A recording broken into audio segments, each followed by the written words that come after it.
Straw Hut Media. Welcome, everybody, to Genuinely GG. You're here with the best chick and her sidekick. You actually look, I love you in this coffee color. Oh, yeah? Oh, so sexy. Thank you. It's definitely the color of right now. Everyone's doing their nails, their outfits, everything this color. I love it. It looks sexy. Thanks. Very lickable, like a Nutella. Oh. Mm. Are you going to pull me to your polyamory stuff now? I Is that what we're doing? Ew. I don't know what's wrong with me. No, I am not going to pull you into my poly. You tried to sneak that part into the conversation that we had with Levi, and that's not happening. Okay. I was very excited to talk to the head of Pride. How do you say Pride? Like the Instagram, the podcast, Pride, Levi Chambers. And he's just amazing and so knowledgeable, and we obviously steered the conversation to poly as we always do. I always do. And somehow Anita invited herself into the poly relationship. I know. I always invite myself to every type of engagement or How did that even happen? Anything that has to do with you, I always try to invite myself that when I'm busy, it. I call you up and you just you fulfill my other needs. Yes. Oh my goodness. Okay, so if you want to understand what it's about, because I still don't understand what it was about, and maybe she's got some feelings that she wants to talk about in another podcast episode, watch right now because we're about to go in with Levi Chambers. You know her from Shaws of Sunset. You know she doesn't hold back. The only reason I didn't get a 4.0 was because one of my professors in my last semester, she was just an outright bitch. I was very racially profiled. This is Genuinely GG. I'm doing a lot of things right now. Like I just started streaming, and I'm not a gamer, but now I am. And so like my desk is very like multi-purpose, you know? It's all mixed up. Yes. It's all mixed up. Also, like I have to use this for school. There's just a lot. There's a lot. I think what I need is a sound stage with multiple stages. Are you in school? You said you're in school? Yes, I know. Yeah. No, tell me about it, because I actually just registered as well. Oh, you did? Where? I did. Tell me what you're doing. You did? You're like, I know I haven't even shared this information. She's like, you you did? Yeah. So long story short, I went to film school, and then after that, I went and got a master's in English. Then after that, I was like, okay, this really pigeonholes me to like two things. I can write or make movies. Neither of those are really easy to make a living in, so I need something else. So I ended up originally going to Pepperdine for an MBA program. Pepperdine's nice school, very Christian. Not that there's anything wrong with that. I transferred from there to USC. So right now I'm doing an MBA at USC, and it's been a lot, you know. A lot of it was through the pandemic, so it was all online. We never went to campus for anything. But now I only have 2 semesters left. Yeah. But it's this like thing where, you know, I'm juggling like a million things. So this desk has to work for a lot of stuff. It has to work for a lot of stuff. I actually saw that you went to USC, and I was like, oh, that's cool, because I have much respect for anyone who goes to USC, because my dad went to USC and he's a Trojan. Oh, so yeah, go Trojan. I love that. I love that you went there and you studied, you said writing at USC? No, at USC, I'm studying business. Business. Interesting. Yeah. If I'm going to go to that school, it's got to be serious. So what made you study business? And I mean, because you're living a very, well, actually, I guess having a business background really helps a lot into what you're doing right now, right? Because you're such a voice and an advocate for the LGBTQIA+. I always try to have to say it like that to remember. Still can't say it. It's like a song now. You're such a face. LGBTQIA+. Yeah, it's because even my gay friends can't remember it, and it's okay if gay people don't remember it, but if a straight person doesn't remember it, you know, that's not a whole disrespectful situation. So that's cool. Yeah, I signed up for school as well. Purdue has an online program where I can go. I'm going into forensic psychology. Oh my gosh. I've just always been into psychology, and I went to LMU at an older age, a Catholic school. Not easy for a Middle Eastern person to go to a private Catholic school. But I did it. I got like a 4.89 GPA. And the only reason I didn't, a 3.89 GPA. It's like, I didn't even know that you could get like a 4.9. It's a Persian thing. We get the 4.89s. Yes. Only Gigi can get that somehow. The only reason I didn't get a 4.0 was because one of my professors in my last semester, she was just an outright bitch. Don't sugarcoat it. And I was very racially profiled. I had never experienced culturally being profiled until I was in this situation. Wow. And we were just talking because we were studying the bio-socio and psychological placement of addicts with a dual diagnosis, because that's what I was studying at LMU. And we were talking about minorities and the differences. And she said, well, you would understand, right? And she points to me. Oh, wow. And I'm like, well, what do you mean I would understand? You know, she's like, well, I'm just, and it was just, and this is, honey, way before there were movements for anyone to be like, that was wrong, that was fucked up. So it was definitely hard, but I'm looking forward to this new experience. So good for you, Levi. Good for you. Yeah. I mean, sometimes I feel that way. And then when I forget like a quiz and it's 11:55, like the other night I did that. And I was like, well, haven't done the readings. We're going to guess this. And I kind of had to do that. So other than those times, I'm like, this is so fun. How do you find the time, though? You have an amazing podcast with over 2 million followers on your Instagram. It's at Pride, and your podcast is about that as well. And how do you find the time? I mean, you know what? To be honest with you, there's just a lot of people that help me in Ryan and a lot of people. Yay, our producers Ryan! Produces both of our podcasts. There's a lot of people that help behind the scenes. So many people reach out, especially with the podcast, and I think they assume that like I edit it and I write the script and I do the interviews. Yeah, but even sometimes with the interviews, I'm not the person who did the research into getting the person on and coming up with the questions that we're going to ask them, or even the direction of each episode.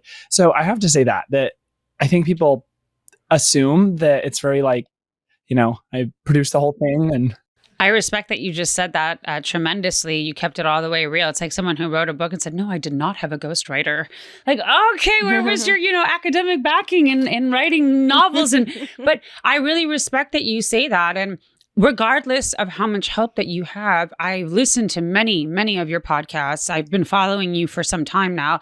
You speak so well for yourself and you're intellectually driven. So it doesn't matter how much help you have. It takes a certain someone to be able to deliver the message that you deliver. Mm-hmm. So whatever you're doing it quite well. With the help or without it, I'm sure you'd be quite successful at what you're doing.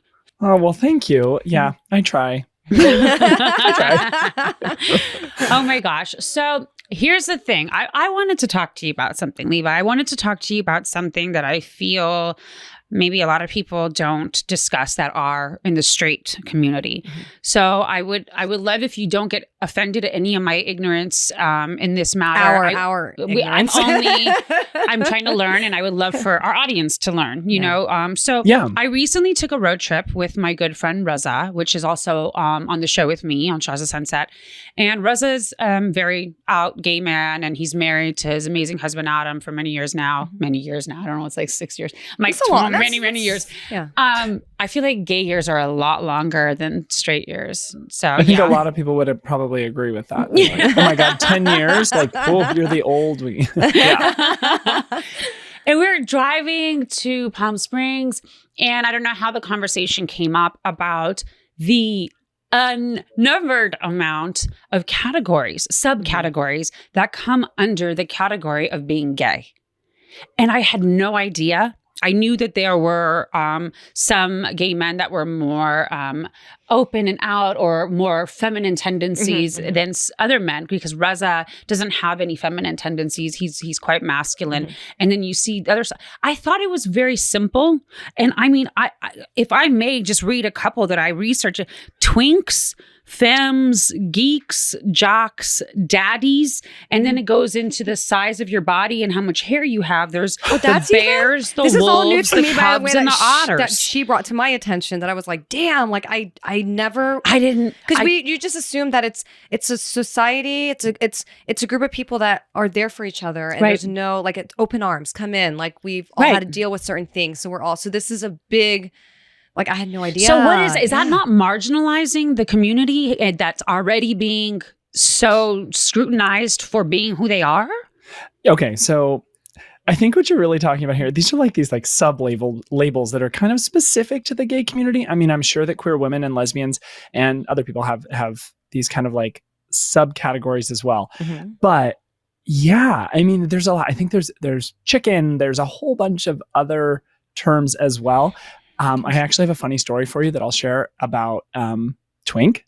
So what is a twink? Yeah, what's a... Okay, we're going to go... So a twink would be like a twink? Someone who is 18, but looks very young.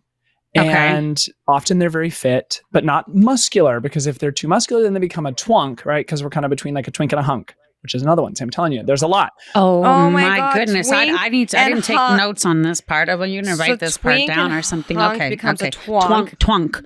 Are you taking notes? It's with a W and K. Okay. Yep, I can use that in a sentence for you if you'd like. Like that twunk is swole, maybe, like that might be like in a sentence.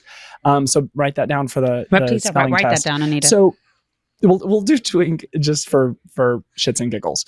So I have a friend who's Mormon. She lives in Utah. Mm-hmm. She's what you call a progmo, which was coined by my boyfriend, who they became friends a long time ago on a different podcast. Long story short. So she's very interested in gay culture, and she listens to a lot of gay podcasts around reality TV. I think 90 Day Gay was the name of the podcast that she used to listen to. Mm-hmm. And it was about 90 Day Fiance, and two gay guys kind of like deconstructed each episode. Oh, okay. So in it, whoa. Okay. That was a lot. They described the word twink and kind of gave a little bit of context to it, but not a lot. And then prefaced it by saying like, but don't Google it at work. So she did Google it and she found out what it was. And she called me and she said, I just learned what a twink was.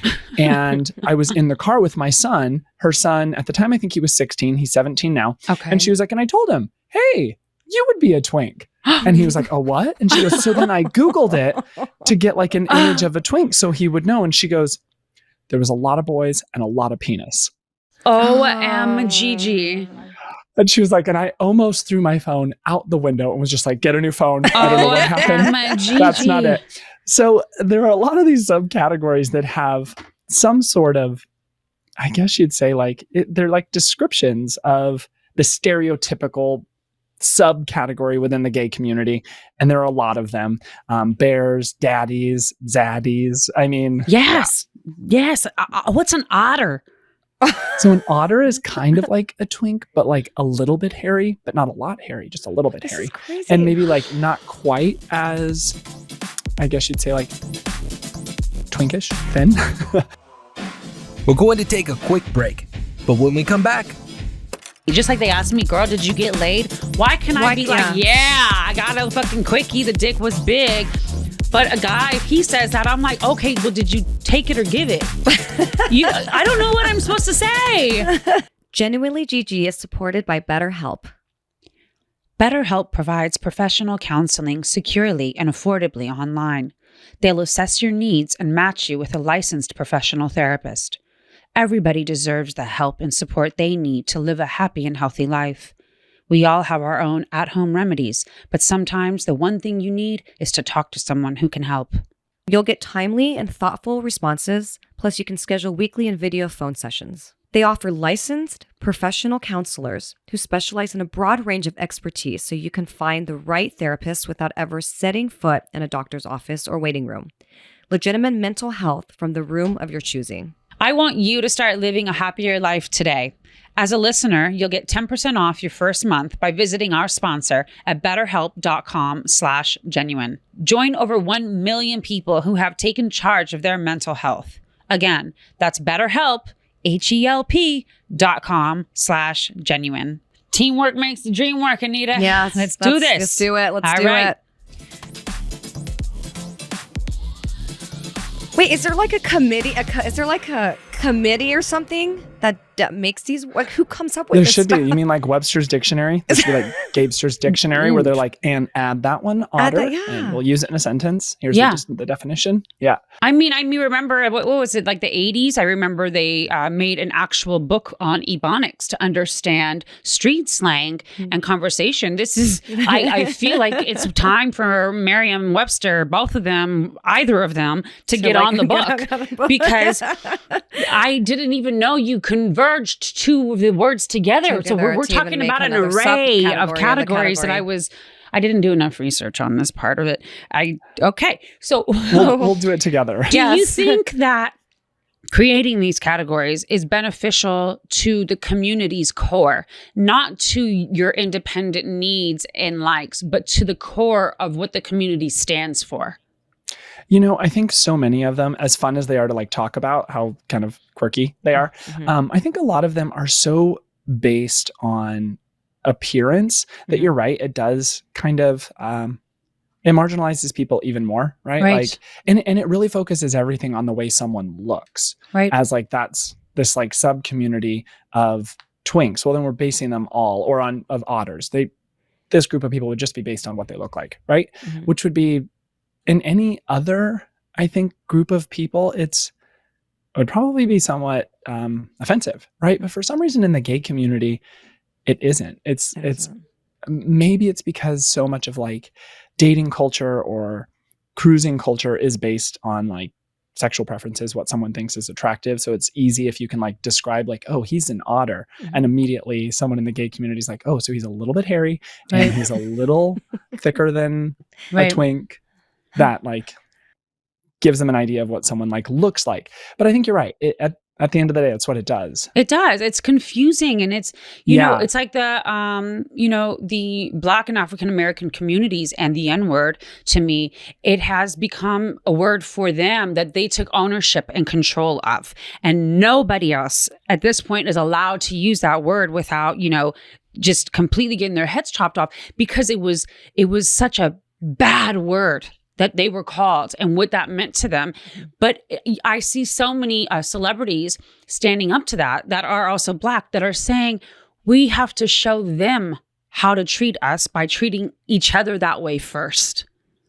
Right? So when I hear people calling a gay person the F word, but then I see, gay guys together calling each other, oh, you're such a effing queen, or, you F queen, or you know what I mean? It gets a little confusing. Am I allowed to ask my gay friends, are you a top or a bottom? Because is that setting a judgment that one is feminine and one is I'm in a place where I'm scared, and I have so many gay friends, and I'm glad that I'm close with them where I can ask them these questions. But what do people do that don't have so many gay friends and are afraid to ask these questions? How do they treat a gay man without understanding what category he falls in?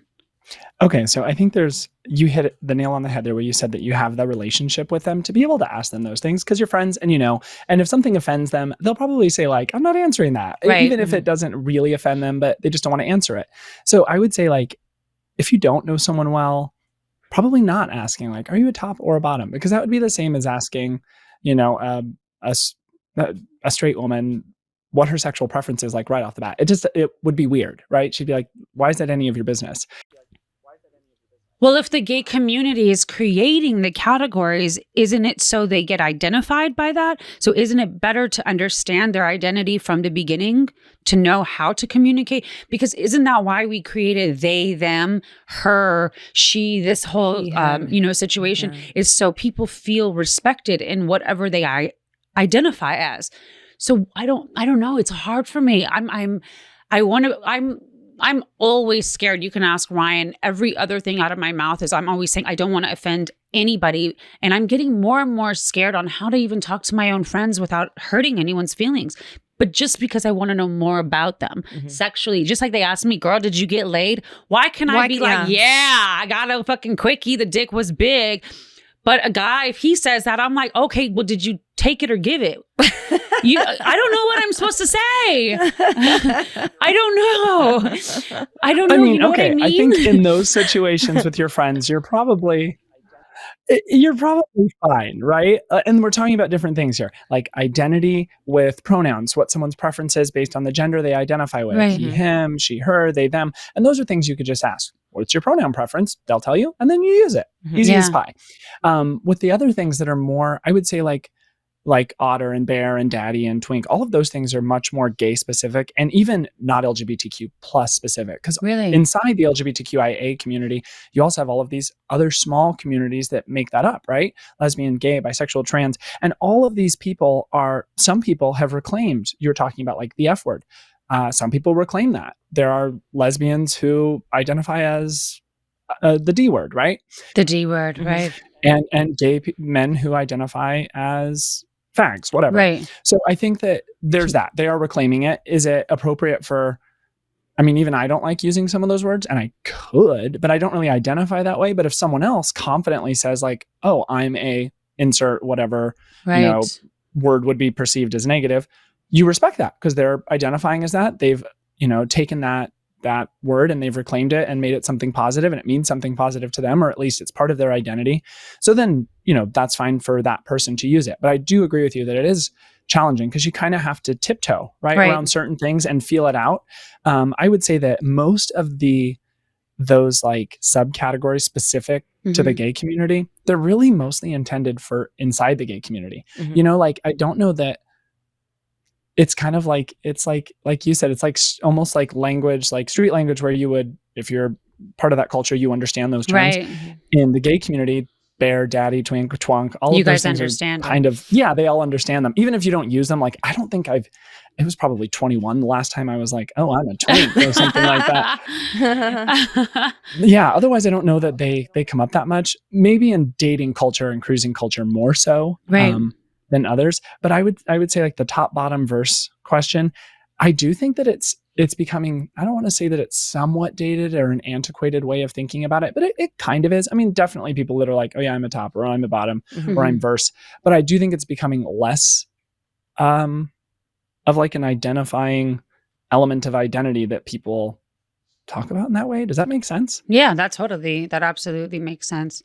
Subcategories within the gay population, right? Now, you said it's all based on appearance, but is there subcategories that are not based on appearance, based on other stuff that could really kind of like mess up someone and hurt their feelings or whatever? So, I mean, definitely, I think within the gay community, you've probably heard of like some of this to a degree is appearance based, but like no fats, no femmes, no Asians is like that in a phrase is like a quote that people often saw on Grindr and on dating profiles, where it was basically someone saying like, I'm not interested in dating anyone who is a person of size or who is Asian or who is feminine. So definitely there are, right, like femmes right there, where that kind of has this like then negative connotation, even though is it? No, that's all based on preference.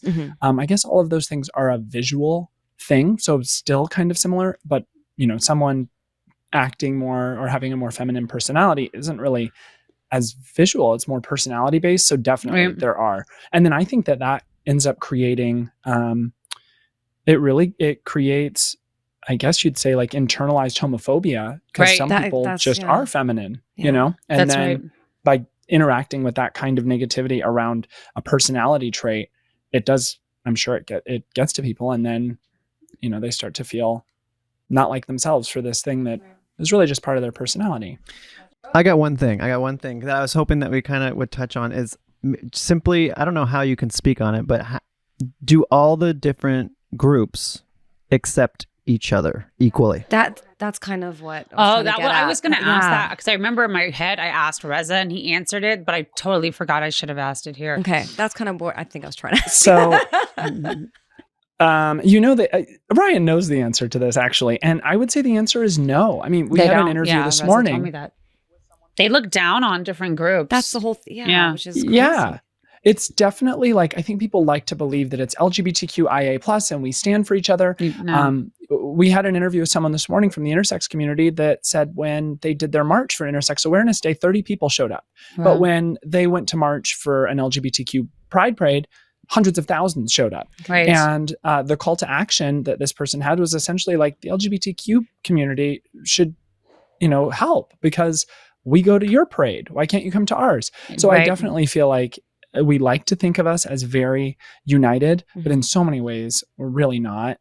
Even just thinking about the influence that like gay men have on society, so much of that influence is coming from queer people, trans people, often people of color, that's where even that comes from. Kind of like when you think about the country and where fashion comes in through the coast and then trickles in through the middle of the country. And, 10 years after New York got it, South Dakota gets whatever trend. Finally gets the style. It's sort of similar to that, where I think gay men end up being the vessel that a trend gets passed to mainstream society. But that's because they're more assimilated and can, I suppose, they have more acceptance within society than, say, a trans person of color does, so that their influence is stronger and they can convey the trend that they got from someone else.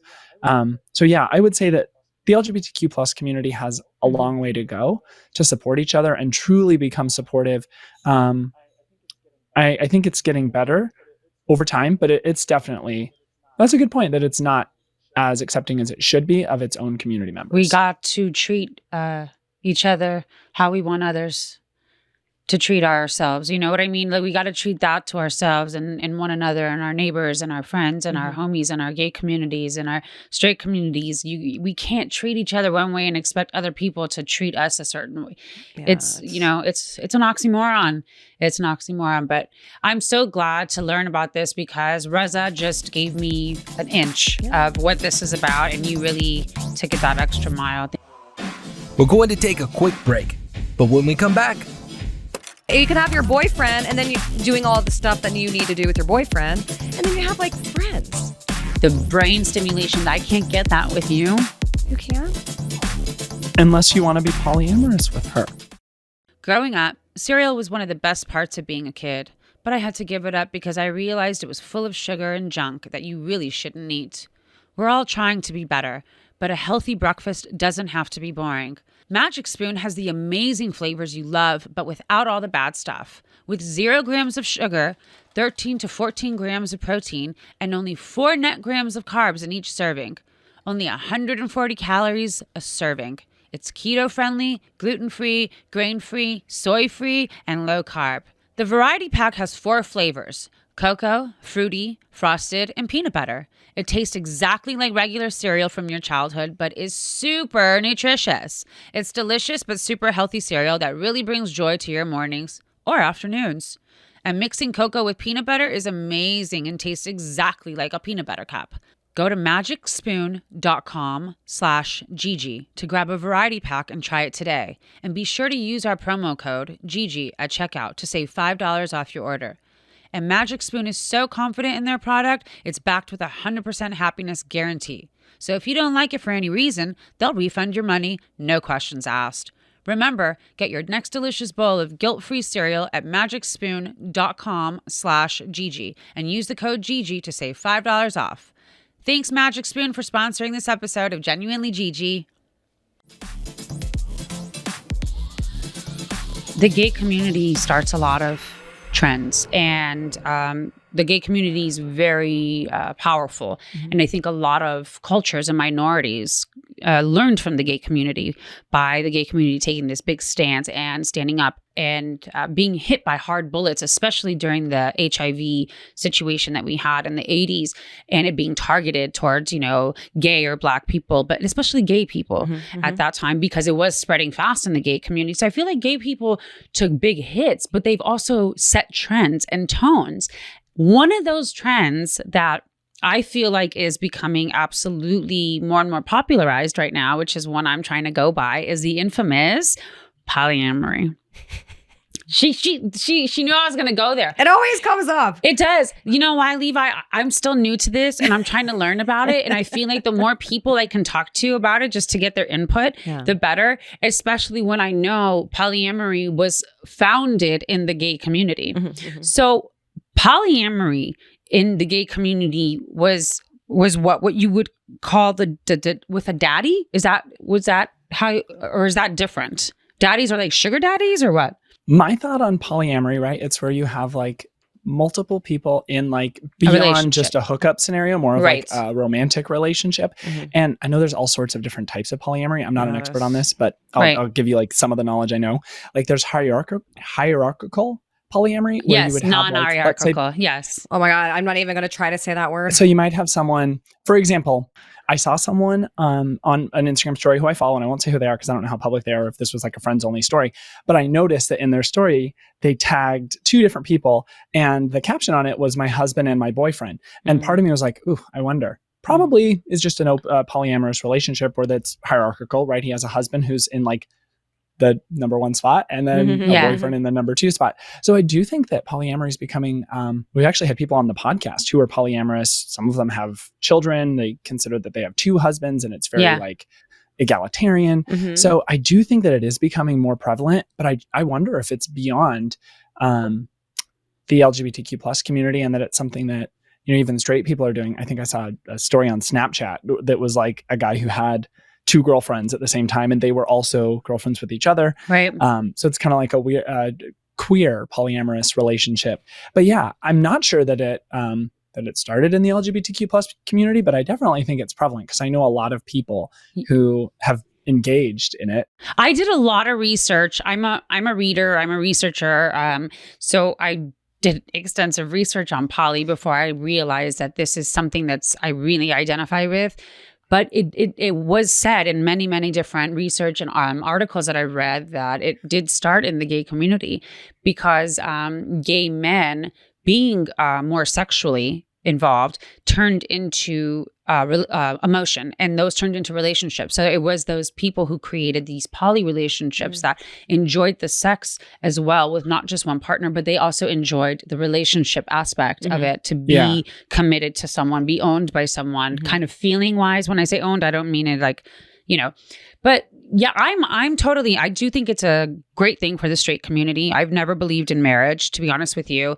I love that I saw very young Willow Smith come out with that she's into polyamory. And I do feel like once, especially women, once women realize how powerful we are on our own, with or without a man, we don't need that or a partner, so to speak, polyamory will be more accepted, you know, in the world. But I mean, I totally have to thank the gay community for my multiple dicks and commitments that are about to enter my life. Well, we're still working on it. We're working on because it. It hasn't actually happened. It hasn't yet. gotten to fruition. I'm still trying to understand it and where I mentally and emotionally stand with it. But I'm learning. She's learning. I still think that she hasn't met the right person. That's why she thinks she wants to be in that type of relationship. I don't know, but we have our own opinions on her. So, and how you think it's going to go with whoever you're having a relationship with. Is it going to be that they're also in this polyamorous relationship? So you'll have, they have their own relationship together, and then they have a relationship with you, and there's like this triad, and there's a lot of relationships going on. It's a lot to juggle. It is a lot to juggle. And honestly, that's what I prefer. I would prefer more than I want myself to be seeing someone else. I more so prefer the man to be seeing someone else, because I don't like the responsibility that it comes with that when a man relies on a woman emotionally. It's a very heavy weight, because men don't know how to act when they have their emotions involved. And it's just heavy for me. And that's not a responsibility I want. And it's just, I'm very open and honest about it. Yeah. I don't want that responsibility. Let him give it to someone else or share it between the two of us. But I mean, whatever. It'll probably give you, I think it gives you, let's say there's something that you love doing, but one partner doesn't like it. Maybe the other one does. So then you can go, backpacking with this other partner and then watch your Netflix shows or your, whatever. Or you could just call your best friend Anita and be like, my boyfriend doesn't like doing that. Can you go on a hike with me? And you can have it just a friend. Wait. You see what I'm saying? It doesn't mean you can have your boyfriend and then you doing all the stuff that you need to do with your boyfriend. And then you have like friends.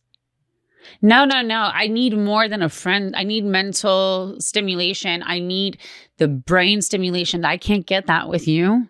You can't? No. Unless you want to be polyamorous with her. But I'm strictly dickly. No, honey, I like it. I like it long. In fact, no, thank you. I'm not good. No. Okay, well, number one, I could go buy exactly what you want. No, give it to you. Anita, I don't want to fuck rubber. I'm just saying you can have the sexual relationship with the guy, the main person in your life, and then you bring the other emotional support or the hiker or the sports person or the other. I agree. And it doesn't have to be a. But I want the relationship. But she wants. Yeah, okay. I do. She needs 2 relationships and 2 of the, what was it? The Strictly Dickly. The Strictly Dickleys. I just want it. I want. She wants it all. I want it. I want multiple. I don't know. Levi, I really, really appreciate you taking time from your busy schedule. And I know you said you have help, but still, I can only understand that you are a busy man. Thank you so much for stopping by. Genuinely, Gigi, I really appreciate you being here. And I appreciate what you're doing out there for a lot of people who don't have the voice, don't have the means, don't have the resources. You are really advocating hard. And I really appreciate you for doing that. And, if anybody wants to check out Levi, can go check him out at Pride, and you will see him. Check out his podcast, his Instagram. He is lit. Yeah. But before I let you go, Levi, I'm sorry, but we got to do this. We got to do what you got to do. So we have a game. It's called Forgive Me, I Have Sinned. Okay. So I'm going to ask you some questions, and you are going to answer them. And you're going to salute to her, too. Yes. Okay. It's fun. It's fun. It's all fun. Okay. Okay, so let's start. Have you ever used extensions to fill your already long hair for a photo shoot? Because yes. Keep going. You had more to your question. I interrupted you. No, I'm sticking. That's it. Done. You know what? No. I wish I should though. I should. Yeah, no. And it is long. I mean, I'll show it to you. It's a mess right now. That's why it's wow. up. But it is sort of long. Shorter. Yeah. Oh, it's short right now. Yeah. It had some longer days, but when you're busy is busy. It's not, you don't need extensions. I guess he could style it to look really full, and he could style it to like this. It looks like there was nice one and picture sleek. of you that I saw that was like really layered and it was like beautiful and not that it's not beautiful right now, but like I was like, just don't listen to her. Don't listen to me. Yeah. I try not to. Do you know which one I'm talking about? I know which one I know what photo you're thinking of, and I think it was a good day. It was a good day. Oh, okay. Over. Yeah. Okay. Okay. Okay. Number 2. Have you ever sent yourself flowers or chocolates to work? No, I haven't, and I do like getting them though. When I would go to an office back when there were offices, I would occasionally get them from my boyfriend, and I do remember feeling like I like getting these. I don't think I've ever sent them though. I should be better about that. Have you never sent them to yourself like on a Valentine's Day or like when you were in school or something like that? Or I don't think so. Should I? No, but I feel like because my parents sent me stuff on Valentine's and I got teased for it because no one else would send me anything for Valentine's. But I just figured there was a larger population of people maybe out there like me. But I considered it once at the office because everyone else was getting stuff and one time I was like, maybe I'll send myself something. Everybody was I didn't do it. I'm not against it. I'm not against it. If the occasion called for it. Oh my God. Are you living in LA? I live in LA right now. I'm in Tempe in Arizona, and we're in between houses. It's a whole thing. In addition to all the school and all that, we're also selling our house and buying a house and a whole bunch of stuff. So it's messy. But right now I'm in Tempe. Normally I am in LA. Well, whenever you head over to LA, I would absolutely love to hang out with you and pick your brain and get to know you more and have like a cocktail or a joint or whatever we need. How about both? Oh my God. Thank you so much, Levi, for being here with us. Check them out at Pride, you guys. Thank you. All right. Thanks everyone. Thanks. Bye, honey. Thanks for listening to Genuinely Gigi. Download new episodes every week. And if you haven't already, subscribe. And be sure to leave us a rating and review. And while you're at it, check out some of the other great shows available on Straw Hut Media.